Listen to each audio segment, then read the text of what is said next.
नमस्कार, मी पंजाब डक आणि मी माझ्या शेतामध्ये आणि आज देखील जे राहिलं हरभरा काढणी चालू आहे. तर राज्यातल्या सर्व शेतकऱ्याचे फोन येत आहेत की आता माझी परिस्थिती काय राहील.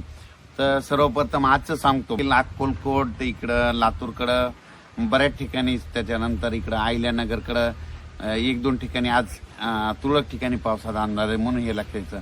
पण राज्यातल्या सर्व शेतकऱ्याला सांगू इच्छितो की ज्यांचा कोणाचा गहू असेल, हरभरा असेल, कांदे असेल, तंबाखू असेल, तर तुम्ही काय करा, 30 तारखेच्या आत तुम्ही तुमचं काढून झाकून घ्या. कारण की मागं जसा 17, 18, 19, 20चा पाऊस आला तसाच परत एकदा पाऊस येणार आहे. म्हणून हा अंदाज खास करून महाराष्ट्रातल्या सर्व शेतकऱ्यांनी लक्षात येतं.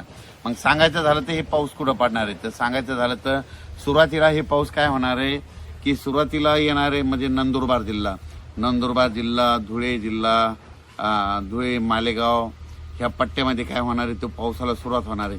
पण 30 तारखेपासून काय होणार आहे, 30 तारखेपासून तुम्हाला एक जिल्ह्यावाईज सांगतो. 30 तारखेपासून नंदुरबार, धुळे, जळगाव, त्याच्यानंतर बुलढाणा, अकोला, अमरावती, वर्धा, नागपूर, भंडारा, गोंदिया, चंद्रपूर, यवतमाळ, वाशिम, हिंगोली, नांदेड, परभणी, जालना,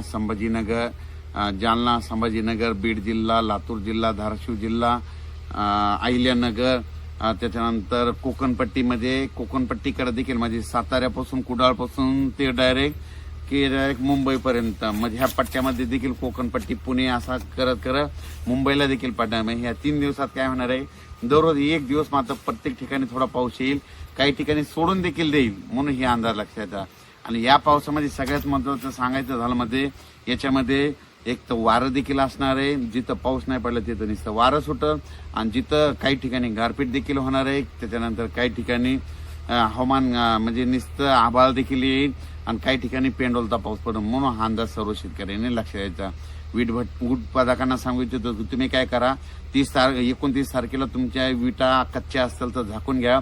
कारण की 30 पासून म्हणजे पाऊस येणार म्हणून हे लक्षात येतं. त्याच्यानंतर कर्नाटकच्या शेतकऱ्याला सांगू इच्छितो की कर्नाटकमध्ये धारवाड जिल्हा झालो, तिकोटी झाला, निपाणी, त्या परिसरातल्या कोल्हापूरच्या शेतकऱ्याला सांगू इच्छितो की तुम्ही काय करा, तुमचा कोणता गहू, हरभरा असेल तर काय करा, 30 पर्यंत काढून घ्या. तुमच्याकडे मात्र चांगल्या स्वरूपाची गारपीट होणार आहे. काही ठिकाणी गारपीट देखील होणार आहे. साताऱ्याकडे देखील गारपीट होणार आहे. म्हणून आंबा उत्पादक शेतकऱ्यांनी हा देखील अंदाज लक्षात घ्यायचा.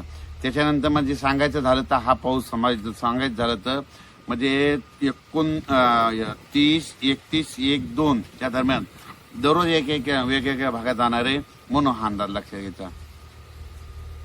आणि परत एक शेतकऱ्याला सांगू इच्छितो की या वर्षीचा उन्हाळा म्हणजे 2024च्या उन्हाळ्यात आता यापुढे अवकाळी कसा येणार, यापुढे तुम्ही काय करा, एक गोष्ट लक्षात घ्या, कंप्लीट 10 दिवसाला राज्यात अवकाळी येणार. म्हणजे हे गणितात लिहून ठेवा. म्हणजे किती म्हणजे कसं होणार आहे की ऊन तापणार, ऊन आता पारा चांगला 38, 39, 41 जाणार, 8 दिवसामध्ये जाणार की लगेच 10व्या 11व्या दिवशी लगेच पाऊस हजर होणार. मग सांगायचं झालं तर कसं सांगतो तुम्हाला सांगतो, 17, 18, 19, 20ला पाऊस पडला. तिथून मग कोणती तारीख येईल ही 10 दिवस, 29, 30, 31. पण तिथून 10 दिवस कोणते, तर त्याच्यानंतर 29, 31च्या नंतर ते 10 दिवस 9, 10, 11च्या दरम्यान, पुन्हा तिथून 10, 18, 19, 20. म्हणजे प्रत्येक काय करा, एक गोष्ट लक्षात घ्या, यावर्षी अवकाळी पावसाचं सावट 10 दिवसालाच आहे म्हणून हे देखील सर्व शेतकऱ्यांनी लक्षात घ्यायचं. मग सांगायचं झालं तर मग काय करायचं, हळदीवाले खास करून शेतकरी वाशिम जिल्ह्यातली, तर त्यांना काय करा, तुम्ही काटकसरीनं तुम्ही तुमची हळद कशी साठवून शिजून झाकून ठेवायची तुम्ही तुमची तयारी ठेवा. कारण की राज्यात म्हणजे सध्या यावर्षीनं काय होणार आहे, 10 दिवसालाच एकदा वातावरण खराब होणार आहे.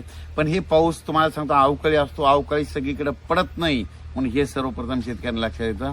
अवकाळीच असतो, एका भागात पडतो, कोणत्या भागाला सोडून देतो म्हणून हे देखील सर्व शेतकऱ्यांनी लक्षात घ्यायचं.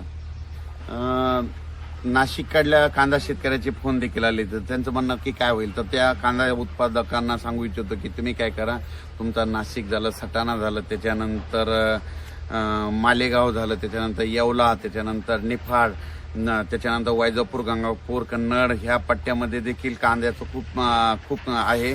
पण त्यांना सांगू इच्छितो की तुम्ही काय करा, 30 तारखेपर्यंत तुमचा कांदा असला तर काढून घ्या, झाकून घ्या. कारण की 30 तारखेनंतर तुमच्याकडे देखील पाऊस पडणार आहे. कोपरगावकडे येणार आहे, शिर्डीकडे येणार आहे, राहत्याकडे येणार आहे, राहुरीकडे येणार आहे, अहिल्यानगरकडे येणार आहे, संगमनेरकडे असणार आहे. म्हणून सांगायचं झालं तर अहिल्यानगरकडे देखील चांगला पाऊस पडणार आहे म्हणून हा अंदाज घ्यायला लक्षात यायचा. पैठणकडे देखील पडणार आहे, गेवराई बीडकडे देखील असणार आहे. म्हणजे सांगायचं झालं दररोज वेगवेगळ्या भागात हे पाऊस पडणार आहे. म्हणून हे लक्षात यायचं. ज्यांचा गहू आलेला असेल, हरभरा असेल तर तुम्ही काय करायचं, कांदा असेल तर तुम्ही तुमच्या पिकाची काळजी घ्यायची.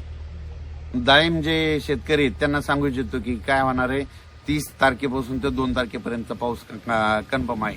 म्हणून तुम्ही काय करायचं, त्या पाऊस पडल्याच्या नंतर तुमच्या डाळिंबाला काय होतं म्हणून तुम्ही त्याचे पूर्व लसीबंद, म्हणजे आपण लस कशी देतो तसं की तुम्ही तुमचं प्री औषध मारू शकतात. म्हणून तुम्हाला ते तुम्ही त्याच्यामध्ये हुशार आहेत म्हणून त्याची तुम्ही तयारी ठेवा. कारण की 30 ते 2 तारखेच्या दरम्यान एक दिवस तरी पाऊस अवकाळी येऊन जाणार आहे. म्हणून हे लक्षात यायचं. हा पाऊस राज्यात सगळीकडे नाही पडणार, फक्त काही भागात पडणार, काही भागांना सोडून देणार. म्हणून हे देखील लक्षात घ्यायचं. धन्यवाद.